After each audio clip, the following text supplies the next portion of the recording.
하나님 말씀 보겠습니다. 오늘 주신 하나님 말씀은 신약 요한복음 5장 1절부터 8절까지의 1절부터 9절까지 말씀입니다.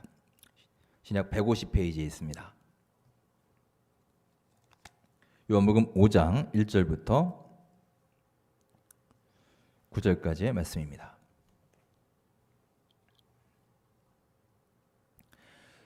요한복음 5장 1절부터 9절 우리 한 목소리로 합독하시겠습니다. 그 후에 유대인의 명절이 되어 예수께서 예루살렘에 올라가시니라. 예루살렘에 있는 양문 곁에 히브리 말로 베데스다라 하는 못이 있는데 거기에 행각 5이 있고 그 안에 많은 병자, 맹인, 다리 저는 사람, 혈기 마른 사람들이 누워 물의 움직임을 기다리니 이는 천사가 가끔 못에 내려와 물을 움직이게 하는데 움직인 후에 먼저 들어가는 자는 어떤 병에 걸렸든지 낫게 되미러라.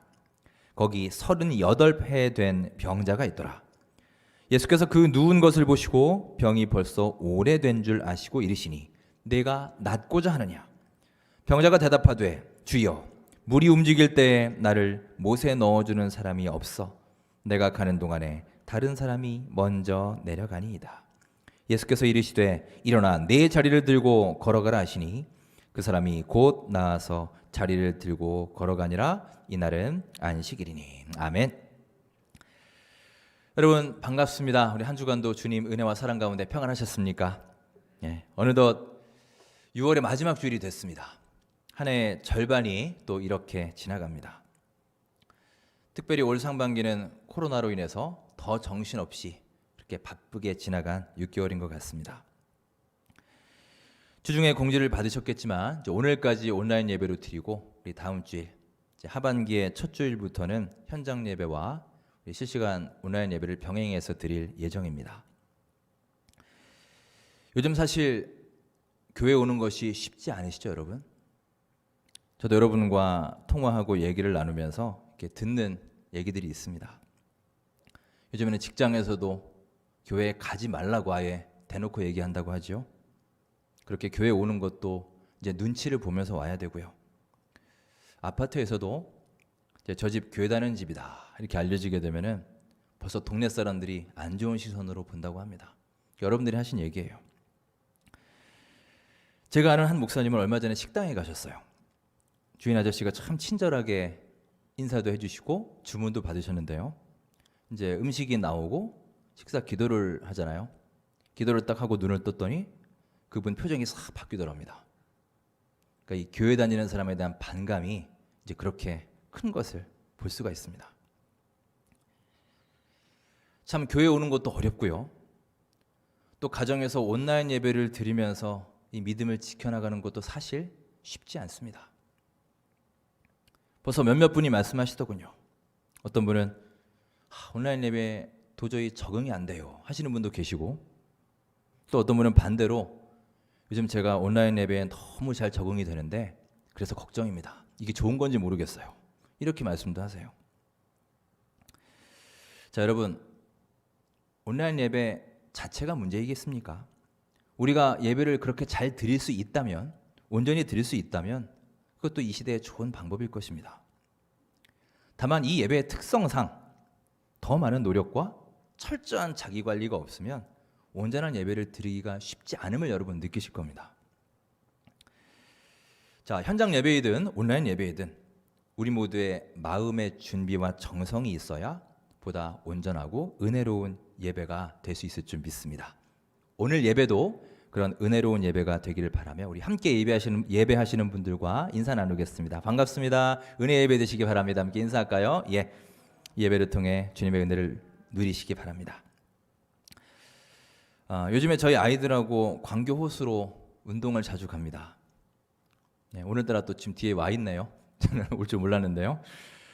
걸어갈 때도 있고요. 킥보드를 타고 갈 때도 있고 또 우리 자전거를 탈 때도 있습니다. 이제 조금 컸다고 곧잘 따라 들어옵니다.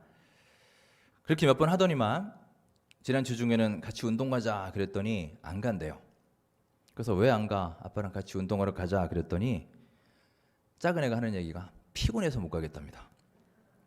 그래서 네가 요즘 학교 몇 번 가지도 않는데 뭐가 그렇게 피곤하냐 그랬더니 자기들도 피곤하대요.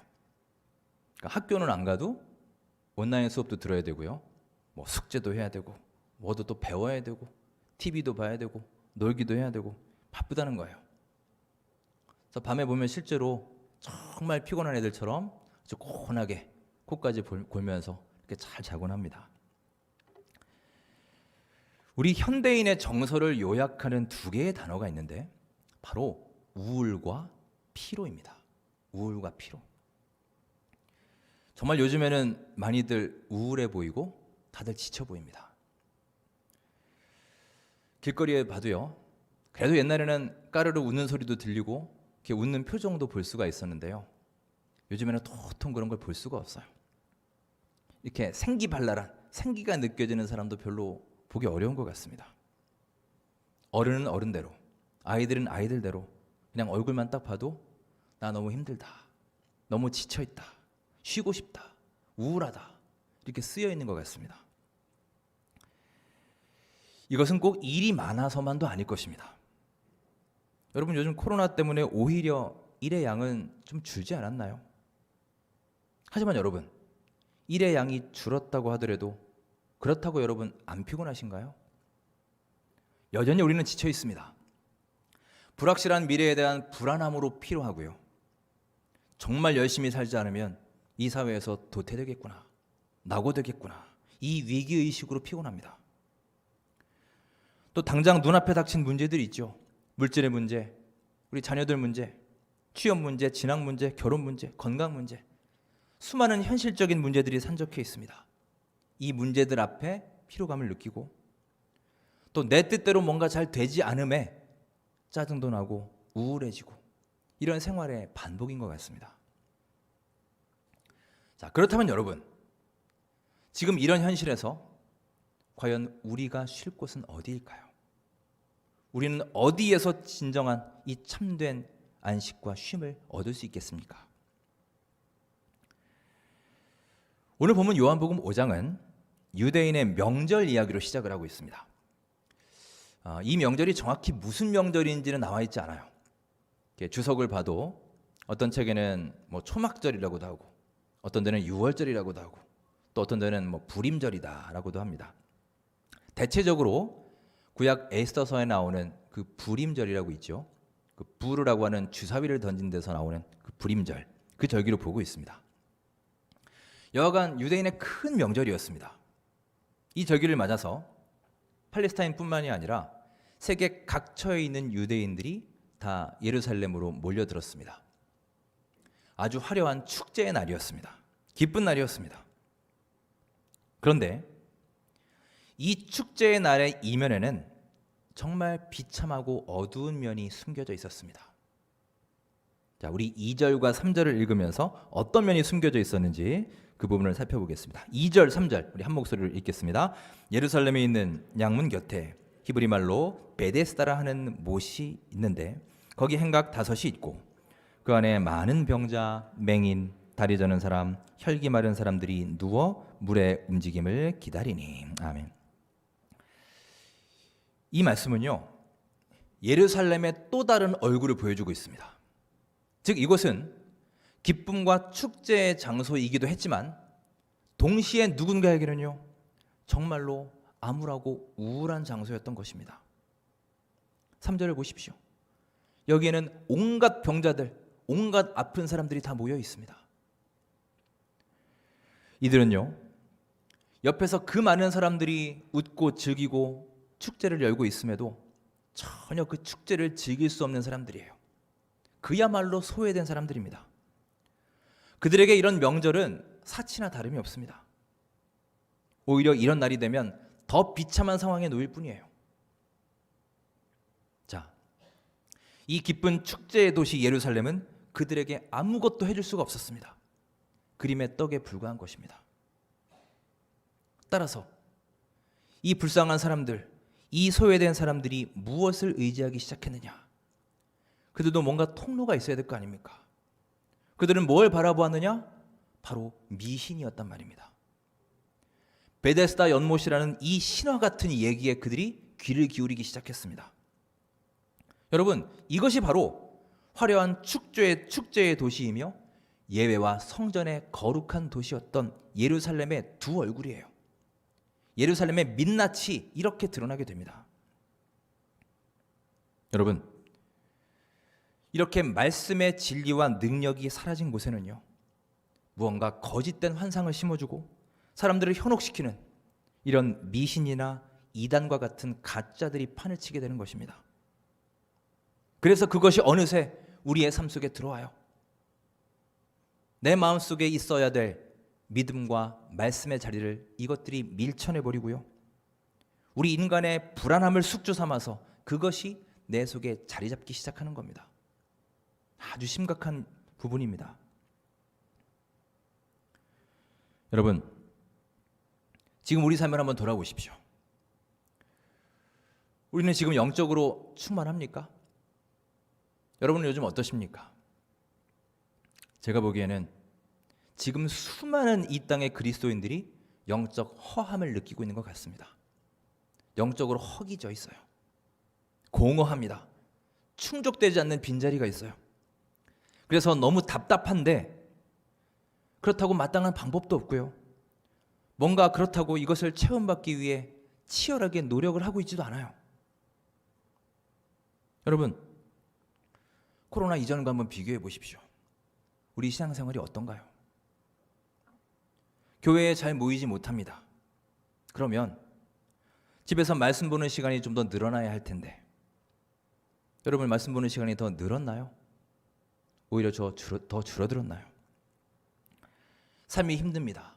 분명히 내 삶의 기도의 제목들, 간구할 제목들이 더 많아졌을 텐데요, 여러분 기도는 더 많이, 더 간절히 하고 계십니까? 오히려 더 기도 시간이 줄지 않았나요? 온라인 예배를 많이 드리다 보니 여러분, 옛날에는 그냥 교회 오면 되는데요, 이제는 내 스스로 챙기고 준비해야 될 것들이 더 많아졌죠. 내가 예배 드리는 그곳이 거룩한 예배의 장소가 되기 위해서 내가 더 세팅을 해야 될 거 아닙니까? 더 준비해야 될 거 아니에요. 그런 예배를 위한 준비를 이전보다 더 많이, 더 철저하게 하고 계십니까? 제가 세 가지의 질문을 드렸습니다. 말씀과 기도와 예배. 만일 이 세 가지 질문에 모두 다 답이 노라고 하신다면, 여러분, 우리는 과연 무엇으로 우리 신앙생활을 지탱할 수 있을까요?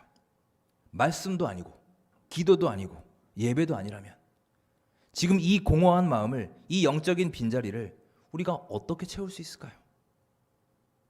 여러분, 이것은 심각한 위기입니다. 코로나 이전에는 사실 우리가 더 바쁘지 않았습니까? 더 일도 많지 않았나요? 더 피곤하고 늦게 퇴근할 때도 많지 않았습니까? 그래도 우리는 지금보다 더 열심히 신앙생활 하지 않았나요? 여러분, 진리의 말씀으로 우리의 영을 채우지 못하면요, 우리의 이 공허한 영들은 다른 것을 바라보게 되어 있어요. 세상에 흥미로운 것들이 얼마나 많습니까? 세상에 매력적인 것들, 아름다워 보이는 것들, 화려한 것들, 보다 신비로운 것들이 우리 주변에 널려 있습니다. 그것들을 찾아 나서게 돼요. 혹시 우리도 지금 그런 것들을 찾고 있지 않습니까? 그런 것으로 나의 빈자리를 채우려고 그렇게 시도하고 있지는 않으신가요? 오늘 본문의 베데스다가 바로 그런 존재였습니다. 자, 본문 3절 4절 말씀을 다시 한번 읽으며 우리 베데스다에 대해서 살펴보겠습니다. 3절 4절 함께 읽겠습니다. 그 안에 많은 병자, 맹인, 다리 저는 사람, 혈기 마른 사람들이 누워 물의 움직임을 기다리니 이는 천사가 가끔 못에 내려와 물을 움직이게 하는데 움직인 후에 먼저 들어가는 자는 어떤 병에 걸렸든지 낫게 되미르라. 아멘. 이게 아마 지금으로 친다면 온천이나 광천수 같은 것이었을 겁니다. 그런데 사람들은요, 이것을 천사가 가끔 내려와서 물을 휘저어서 물이 움직인다고 생각했습니다. 그리고 간혹 그 물에 몸을 담근 사람 중에 치료받은 사람이 있었을 것입니다. 아주 드물게 그런 일이 일어났겠지만 그래도 그들은 결코 이것을 그냥 지나갈 수가 없었어요. 왜냐? 그들은 정말 아무런 희망도 없는 사람들이었기 때문입니다. 그렇게라도 나을 수만 있다면, 그렇게라도 치료받을 수만 있다면 나는 무엇이든지 할 테야. 정말 지푸라기라도 붙잡는 심정의 사람들이었어요. 그래서 사람들은 생각한 것입니다. 저거는 자연현상이 아니야. 신비로운 현상이야. 천사가 연못에 내려와서 이 물을 일으킨 것이고 맨 먼저 거기 들어간 사람만 낫는 거야. 아주 영험한 능력이 있는 물이야. 자기들 나름대로 논리를 만들기 시작했습니다. 신화를 만들어간 거예요. 이런 미신이 만들어지자 급기야 이 베데스다 연못은요, 그들에게 또 다른 성전이 되었습니다. 이런 미신의 온상지가 그들의 성전이 된 거예요. 진짜 성전을 대체하기 시작했습니다. 예루살렘 성전에서 예배하지 못한 사람들, 몸이 아파 갈 수 없는 병자들, 참으로 천대받던 이 삼류 인생들의 성전이 바로 이 베데스다 연못이 된 것입니다. 여러분, 이 베데스다의 이야기는요, 지금도 계속되고 있습니다. 교회가 하나님의 진리에서 떠나게 되고 예수님이 주실 수 있는 평화와 안식을 교회가 전하지 못할 때, 주의 성전에 와도 아무런 위로와 안식을 누릴 수 없을 때, 교회가 교회의 본분을 다하지 못할 때, 사람들은 스스로 만들어낸 하나님, 자신들이 스스로 가공해낸 희망, 자기들을 정당화하고 자기들을 합리화시켜줄 새로운 신학을 만들어서 이러한 거짓 위로, 가짜 평화를 나누게 되는 것입니다. 베데스다 연못을 보십시오. 그곳이야말로 거짓된 위로의 온상입니다.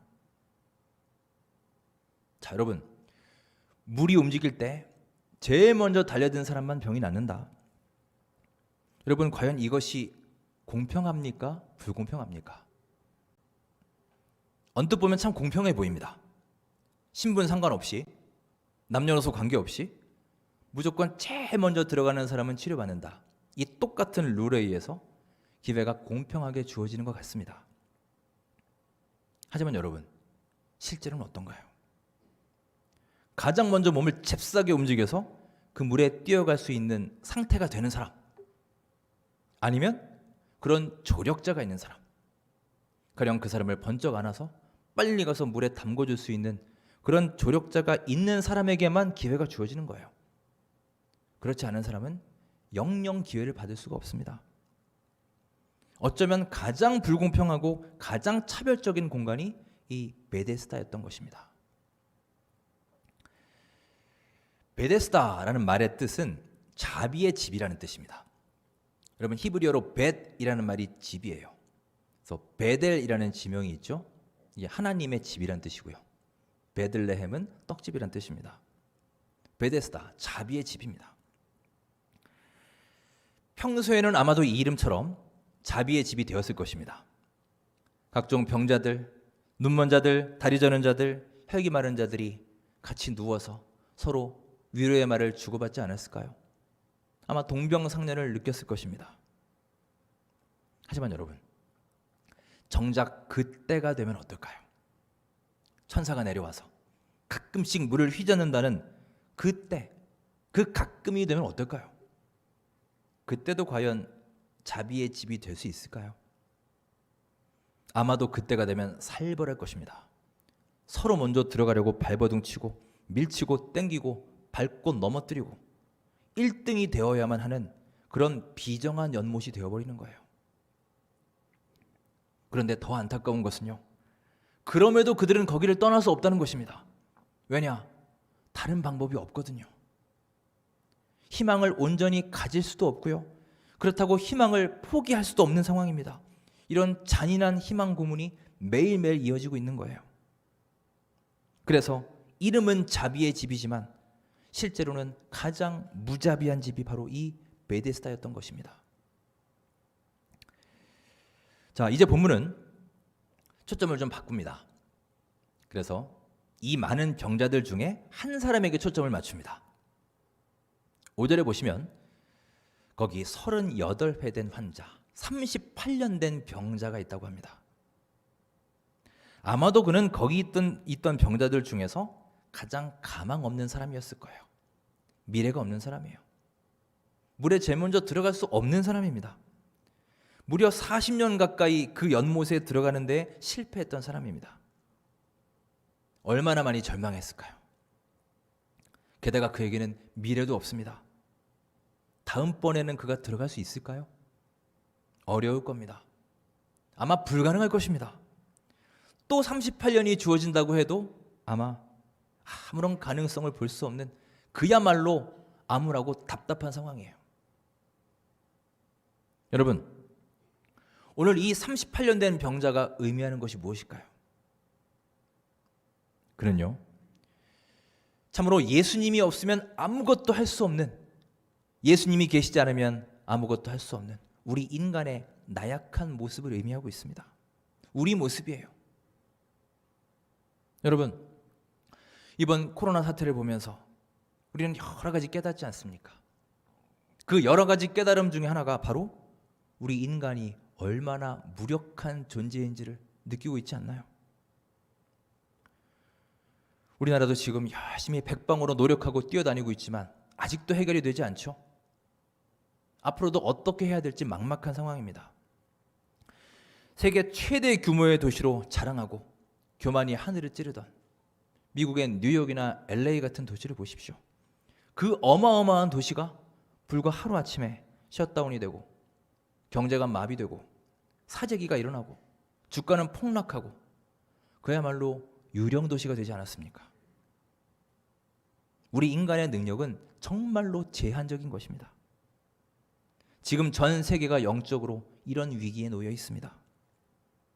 그런데 우리는 그런 줄도 모르고 나의 돈으로, 나의 지위로, 명예로, 내 학위로 이런 것들을, 나의 진짜 모습을 감추면서 그렇게 아무 일 없는 것처럼 살고 있어요. 하지만 여러분, 그럼에도 우리에게는 희망이 있습니다. 이 38년 안진뱅이 같은 우리에게도 희망이 있습니다. 그동안 하나님과 철저하게 상관없이 살던 사람에게도, 쾌락과 정욕에 빠져서 허우적거리는 사람들에게도, 그래서 도저히 자기 발로 하나님께 걸어갈 수 없는 사람에게도 변화의 역사가 일어날 수 있는 것입니다. 왜냐? 오늘 말씀처럼 우리가 미처 찾아가기도 전에, 우리가 갈 수 없을지라도 먼저 우리를 바라보시고 우리에게 찾아오시는 사랑의 예수님이 여러분과 저의 곁에 계시기 때문입니다. 여러분, 이 시간 기억하십시오. 생명의 기적을 일으키는 것은요, 베데스다 연못이 아닙니다. 대체 그 연못의 물에 무슨 능력이 있단 말입니까? 가끔씩 찾아오는 천사도 아니에요. 남들보다 먼저 그곳에 도달했다는 나의 업적과 능력도 아닙니다.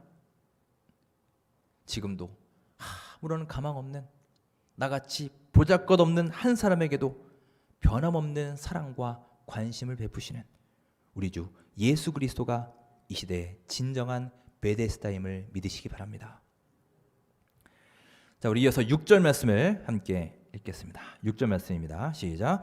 예수께서 그 누운 것을 보시고 병이 벌써 오래된 줄 아시고 이르시되 내가 낫고자 하느냐. 아멘. 예수님이 물으십니다. 내가 낫고자 하느냐, 낫기를 원하느냐. 예수님은 그의 육신의 병뿐만이 아니라 그의 마음도 보셨습니다. 절망과 상실에 빠져 있는 그의 마음을 아셨어요. 하지만 그의 반응이 어떻습니까?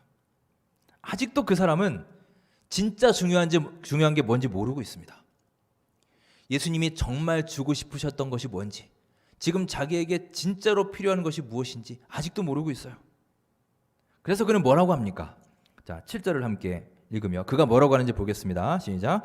병자가 대답하되 주여, 물이 움직일 때 나를 못에 넣어주는 사람이 있어 내가 가는 동안에 다른 사람이 먼저 내려가나이다. 아멘. 지금 이 사람이 찾고 있는 사람은요, 자신을 치료해 줄 예수님이 아니라 남들보다 먼저 자기를 연못에 데려다 줄 사람이에요. 치료자 예수님이 아니라 도우미 예수님을 찾고 있는 겁니다. 여전히 자기를 고쳐주는 것은요, 저 신비의 연못이라고 보는 겁니다. 천사라고만 생각하는 거예요. 자기가 살 수 있는 길은 오직 이 경쟁에서 이기는 것이고, 예수님이 주시는 영생을 통해 살 수 있다는 것은 아직도 깨닫지 못하고 있는 겁니다. 여러분, 이 시대의 우리의 모습이 이 38년 병자의 모습과 너무나 흡사하지 않습니까? 우리는 내 나름대로의 갈 길과 목표를 스스로 딱 정해놓고요, 마치 우리 하나님을 이런 도우미처럼 여기고 살고 있지 않나요? 병든 내 삶을, 아픈 내 마음을 근본적으로 치료해 주시는 하나님이 아니라 그저 나의 필요를 충족시켜줄 그런 도우미를 지금도 찾고 있지 않습니까? 예수님은 이 병자에게 가장 필요한 게 무엇인지를 알고 계셨습니다. 그것은 연못까지 빨리 데려다 주는 것이 아니라 그 사람이 예수 그리스도를 알게 하는 것이었습니다. 하나님의 능력을 알게 하는 것이었어요. 자, 우리 8절 말씀을 함께 읽겠습니다. 시작. 예수께서 이르시되 일어나 내 자리를 들고 걸어가라 하시니. 아멘. 이것이 예수님의 방법입니다. 사람들은 스스로 신화를 만들고 미신을 믿고 자기들 안에 목표를 설정하고 오로지 제일 먼저 연못에 뛰쳐 들어가겠다는 그 희망만 바라보고 아동바동 살았습니다. 하지만 여러분, 예수님은 어떻게 하셨습니까? 우리 예수님은 다르셨습니다.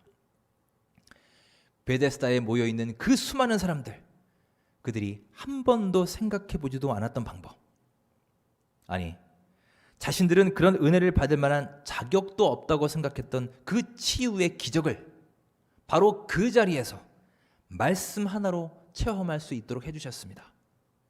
그래서 말씀하십니다. 일어나라, 내 자리를 들고 걸어가라. 여러분, 하루하루의 삶이 힘겹지 않으십니까? 나도 모르는 사이에 내 영혼이 점점 쇠약해지고 병들어가고 있지는 않습니까? 공허하지 않으신가요? 오늘 38년 병자처럼 마땅한 방법도 찾지 못하고 허황된 가짜 희망을 바라보며 하루하루 낭만 가운데 살고 있지 않습니까? 사랑하는 여러분, 38년 병자에게 먼저 다가가셨던 우리 사랑의 예수님을 기억하시기 바랍니다.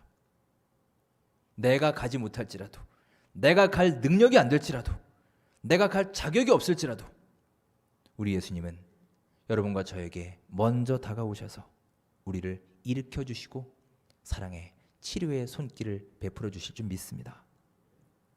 우리 예수님은 이런 말씀의 능력이 있는 치유의 주님이심을 믿으시기 바랍니다.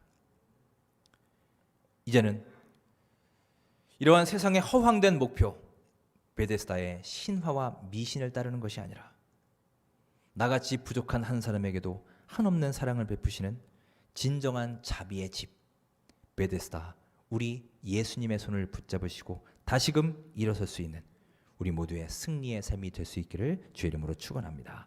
기도하겠습니다.